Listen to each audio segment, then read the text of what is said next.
La psiconeuronutrición no es más que ver al ser humano desde una parte integrativa, es decir, sin dejarnos absolutamente nada. Porque está genial ver la parte de la alimentación, está genial centrarnos en la microbiota, que ahora está muy de moda, está en auge, pero hay muchas más cosas que tienen que ver, ¿no? Y aquí, por ejemplo, tanto la PNI como la Ayurveda hacen mucho hincapié en todo lo que viene siendo el sistema nervioso central, en las emociones, en cómo nos gestionamos el estrés, que para mí es una de las grandes pandemias actuales. Sí, Y lo hemos esencial. englobado todo pues dando herramientas a todo el público, tanto alimentarias como a nivel de suplementación, siempre desde la parte natural, ¿vale? Y sobre todo también en esta gestión del eje del estrés, estos hábitos de vida que al final hacen que todo junto nos lleve a un estado de salud completo de verdad. Perfecto. Sí, ha quedado, yo creo, muy claro lo que es este concepto. De todas maneras, hemos ido tocando algunos aspectos que vamos a ir desgranando Ujú, en distintos puntos para, ya digo, abordarlo con mayor precisión. Claro, yo entiendo que esa nutrición consciente, equilibrada y dirigida, evidentemente es vital para, pues eso, un desarrollo mental óptimo, un mayor rendimiento cognitivo, ese bienestar emocional. Hablábamos antes de gestionar ujú. correctamente el estrés. Es un pilar básico. ¿Destacarías algún aspecto clave para llegar a esta condición? Digamos, Sí, lo que yo, conocemos como, pues, no sé, hábitos de vida saludables yo creo o que hay cómo se varios desprenden. y sobre todo en el tipo de sociedad en la que estamos actualmente, que nos hemos, yo creo que separado mucho de nosotros mismos. Yo creo que una que es básica y es gratuita es el movernos, es el ejercicio, ¿no? Sí que la gente intenta hacerlo muy perfecto y tampoco es necesario. Al final, el movimiento ha estado con nosotros desde el primer día y debería estarlo hasta el último. Entonces, yo creo que el deporte, el movimiento, no hace falta que sea algo muy, muy exagerado, simplemente el movernos, ¿no? El no estar parados. Sí, Y entiendo. luego dos puntos importantes, o sea, el descanso lo conocemos todos, ¿no? Al final es un Ujú. punto básico para poder repararnos, si no, no nos vamos a reparar. Pero yo creo que el contacto con la naturaleza es algo que hemos perdido mucho con las grandes urbes y al final, ¿quién no se va? Yo siempre digo lo mismo, ¿quién no se va a la playa? ¿Quién no se va a la montaña? Dejando las preferencias a un lado y no hace una sensación de liberación en ese momento. Ese momento yo creo que es Sí, clave y nos dice muchísimo. estoy completamente de acuerdo. Y luego no Es, olvidarnos que somos seres sociales, que a muchos se nos olvida muchas veces. Y también es importante. desde luego, sí. Yo creo que hemos tocado aquí dos ejes fundamentales. Uno de ellos es evitar el sedentarismo, que muchas enfermedades precisamente nos vienen por ahí. Y otro es lo que dices, o sea, esa gestión adecuada de, pues bueno, contactos sociales, de buscar estar en ambientes exteriores, movernos, pero yo creo que sin que nos suponga tampoco, pues eso, un factor de estrés, es decir, Exacto. mantenernos activos. Luego abundaremos un poquito más en el tema del deporte, porque yo creo que es un pilar fundamental. Eh, Quería, David, preguntarte acerca de, bueno, pues lo hemos ido mencionando, pero para entrar un poco más en harina, en el estilo de vida ayurveda. Sabemos, Ujú. sé de buena tinta que eres un gran defensor de la vida ayurveda, aunque, pues bueno, yo particularmente, y seguro que mucha gente tampoco conoce en detalle en qué consiste, y pues bueno, por eso quiero preguntarte al respecto sobre no solamente la influencia de la gastronomía oriental, que eso es un poco lo que todos tenemos en mente, sino pues qué nutrientes, qué especias también reportan beneficios importantes a nivel mental. ¿Cuáles dirías que son los principales y por qué? Si tienes Yo un te voy a tópico. ser muy sincero, Alberto, porque yo con el Ayurveda tengo una relación de amor-odio. Entonces, Ahora sí que lo vas tengo a tener que muchas, desarrollar. sí, tengo muchos puntos que comparto, algunos no, y me parece que eso es lo maravilloso de las cosas, ¿no? El poder discernir, decir, no soy un fanático. Am, yo lo único que no me gusta como tal muchas veces es el tema de la alimentación, porque lógicamente no podemos extrapolar una alimentación asiática a una europea, no, ni el contexto genético es el mismo ni nada, entonces es la única parte que separaría un poco, ¿no? Pero en cambio, la parte de los tratamientos me parece espectacular. Estamos hablando de que los libros que tenemos más antiguos son de ellos. Estamos hablando de hace más de 7.000 años, o sea, es una locura. Y hay evidencia científica sobre muchas cosas que se utilizan. Los más famosos, imagino que todo el mundo conocerá, típica cúrcuma, típico jengibre, el ginkgo biloba, tiene Mm. muy buenas usos terapéuticos y además vosotros lo tenéis también, igual que la cúrcuma, Sí, y es bastante interesante. Pero los pilares más bases, más fuertes son sobre todo la cúrcuma, el jengibre y una cosa que tenemos que para mí es espectacular y es maravillosa, que es el ghee. Y el ghee me parece espectacular porque no hace que la persona que pueda tener algún problema con la proteína de la leche se pierda sus beneficios, porque al hacer el proceso la eliminamos, ¿no? Entonces claro. es como un extra para estas personas que dicen, es que yo no puedo tomar lácteos, yo no puedo tomar mantequilla, no puedo tomar absolutamente nada. Sí, tienes ghee, no te preocupes. Y además que a nivel intestinal es espectacular los usos que tiene.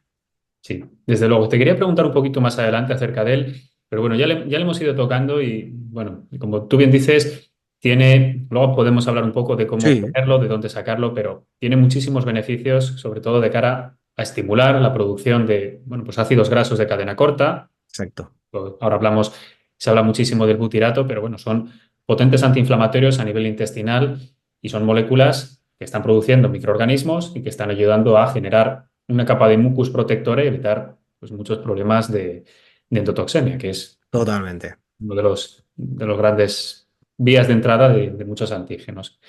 Luego volveremos sobre ello porque es un Sí, tema apasionante. Quería abordar ahora, David, bueno, para poner más el foco en esto, en psiconeuronutrición, quería hablar un poquito acerca de la psiconeuroinmunología, ¿vale? Es decir, vale, tenemos un denominador común, en muchos casos, que es un bajo consumo en la dieta de ácidos grasos omega 3, sobre todo de EPA y DHA, que son pues, especialmente abundantes en fuentes marinas. Eso hace que tengamos un índice omega 3 bajo, en muchas ocasiones peligroso, es decir, rozando pues el riesgo de enfermedades cardiovasculares, enfermedades inflamatorias crónicas, enfermedades cardiometabólicas. Pero bueno, dejando solamente, o sea, centrándonos un poquito más en qué beneficios pueden reportar los ácidos grasos omega 3 en nuestra salud a nivel psiconeuroinmunológico, ¿cuáles piensas tú que son los más destacados? Para que los que nos estén escuchando digan, bueno, es que realmente me va a beneficiar tomar estos omega 3 en estos aspectos. ¿En qué los centrarías? sinceramente, mira, si tuviera que elegir solo dos, que me dijeras, Ujú. solo puedes elegir dos beneficios, que hay muchos, ¿no? Pero si solo puedo elegir dos, mira, el DHA me quedaría por toda la salud cerebral. O Sí. sea, eh, no hay cosa, ya da igual que lo hagas ahora para tener una buena salud cerebral o que lo quieras hacer como prevención para el futuro para que no hayan patologías neurodegenerativas. Me parece espectacular y una lección casi obligatoria para toda la población a día de hoy. Y el EPA por su acción antiinflamatoria. Ahora mismo nos encontramos personas que la mayoría tienen inflamación de bajo grado, es decir, es el pan de cada día. Y no se me ocurre, sí que hay muchas cosas que se pueden utilizar, pero no se me ocurre una mejor que unos buenos niveles de EPA. Incluso, y eso tú lo sabrás hasta mejor que yo, Alberto, Ujú. un buen suplemento de omega 3 en altas dosis puede hacer hasta el efecto analgésico en, pues, típica neuralgia del trigénimo, esta que si alguien lo ha sufrido y nos está viendo, sabe que es un dolor, bueno, que está catalogado como el de los peores dolores que existen. Y hasta inhabilitante, de hecho. Y exacto. Y incluso yo lo he visto en consulta de unas buenas dosificaciones de omega 3 y hacer ese efecto analgésico y la persona puede hacer vida, ¿no? Que al final es muy incapacitante. Entonces, a nivel antiinflamatorio, para mí el EPAS no existe nada comparable al EPA y a nivel de salud cerebral no existe nada comparable al DHA. Y mira que el Jingo me encanta, pero aún así, si solo pudiera elegir uno, me quedaba con el DHA. Yo creo que son complementarios, pero efectivamente hay un aspecto clave y es que, bueno, nuestro cerebro tiene hasta el 15% de los ácidos grasos que componen la materia gris es DHA. Y hasta la fecha no ha habido ningún otro ácido graso que haya podido reemplazar u ocupar las funciones que tiene este omega 3. Entonces, es absolutamente imprescindible. Me gustaría dejar claro que no solamente en edad avanzada, como muchos piensan, o en el desarrollo, a lo largo de toda la vida. O sea, es una molécula que, pues bueno, se va deteriorando con el estrés oxidativo en determinados momentos más y tenemos que aportar en el día a día. Y como bien Y yo dices, me gustaría hacer un apunte, Alberto, porque sí, hay por mucha gente que supuesto. lo piensa. y en consulta yo lo explico. El hecho de hoy en día consumir pescado azul no implica que no te tengas que suplementar de omega 3. Porque sí, yo soy el primero que yo 3 veces a la semana suelo comer pescado azul pequeño, pero yo tomo omega 3 igualmente, todos los días. O sea, todos los días no bajo de mis 2, 3 perlitas, sí o sí, obligatorias. Porque soy consciente de lo que tú dices, del estrés oxidativo, del ritmo de vida que llevamos, de que deberíamos estar en un balance 1-1 o 1-2 y es casi imposible con todo lo que hay, o sea, es casi imposible. Yo he visto gente con el test que tenéis vosotros en unos marcadores de 1,25. Sí, eso Y dices, es exagerado, es sí. que vas a explotar en cualquier momento, es que te puede dar cualquier cosa. Luego nos sorprende decir, ostras, un chico de 25 años con un ictus. Ya, es que Sí. no es tan raro cuando lo entiendes. Es Entonces, yo creo que es muy bueno comer pescado, se lo recomiendo a todo el mundo, para mí es de los mejores alimentos, pero aún así eso no quita que necesite suplementación. completamente de acuerdo, sí. De hecho, bueno, bueno, en esos test se miden otros muchos parámetros. Hay un Sí. punto que es importante porque, evidentemente, hablamos de un equilibrio. Hay una homeostasis entre ácidos grasos omega 6 y omega 3, que en nuestra dieta está mayoritariamente desequilibrada hacia el omega 6 y defectuosa en omega 3. Pero luego, entre uno de los omega 6, el ácido araquidónico y el EPA, tiene que haber también un cierto equilibrio, porque es que tienen funciones contrapuestas y bueno, evidentemente no quiero decir aquello de que en el justo centro está la virtud, pero sí que tiene que haber, pues eso, un equilibrio para, pues bueno, en homeostasis de la hemostasis, valga la redundancia, en ese perfil inflamatorio, antiinflamatorio, en muchísimas cuestiones. Y de hecho el EPA además, pues bueno, tiene beneficios importantísimos como antiinflamatorio por este nivel y porque, bueno, pues es capaz de frenar la expresión de muchas moléculas que, bueno, pues generan esas tormentas de citoquinas que hemos visto bueno, tan recientemente en el COVID y en otras muchas Por enfermedades ejemplo. inflamatorias crónicas. Sí, Totalmente. yo completamente de acuerdo. De hecho, bueno, mira, quería hilarlo esto un poco con la siguiente cuestión, porque es verdad que, bueno, pues véase por diversos factores, contaminación, estrés, nuestro ritmo de vida, una sobreexposición cada vez mayor a distintas moléculas. Estamos bombardeados un poco por el estrés oxidativo. Es decir, aquí se habla mucho, todo el mundo sabemos que los antioxidantes es algo bueno. Mucha gente, pues bueno, sin entender muy bien cuáles son los mecanismos, sabe que los antioxidantes ralentizan el envejecimiento o hacen Ujú. que tengamos menos predisposición a enfermar. Mm, Me gustaría preguntarte, David, ¿cuáles consideras tú, de entre todos los antioxidantes que se conocen, cuáles destacarías como principales nutracéuticos o nutrientes que sean aliados en esta batalla, en la lucha contra el estrés oxidativo? Yo creo que aquí tenemos un abanico enorme, que todo el mundo conoce sus más y sus menos, ¿no? Ujú. Eh, Yo creo que antes, por ejemplo, hemos nombrado la cúrcuma, que me puede parecer muy interesante. Yo sí que hay una cosa que siempre le digo a todos los pacientes y es que a mí me gusta ciclar los antioxidantes, es decir, que no te quedes solo con uno de decir, siempre tomo cúrcuma. Alternarlos. Sí, es Ujú. decir, hago un ciclo de cúrcuma, por ejemplo, luego puedo meter pues, ginkgo biloba. Yo, por ejemplo, estuve un tiempo tomando el vuestro de Q10, por ejemplo. O sea, ir mezclándolos. Sí que todo el mundo conoce el típico que es la vitamina C, ¿no? Que al final todo el mundo la conoce, que está bien, pero mucha gente peca de solo tomar vitamina C, Claro. ¿sabes? Y claro, es como, sí, está guay, está muy bien la vitamina C, o la vitamina E, ¿no? Que también es la típica más conocida, ¿no? Por decirlo de alguna manera, pero cíclalos, aporta más cosas, aporta resveratrol, aporta diferentes cositas. Quercetina, entre comillas, también nos puede ir muy bien, o sea, Flavonoides, efectivamente. ir poniendo cositas que realmente vayan dando un poquito de todo al cuerpo.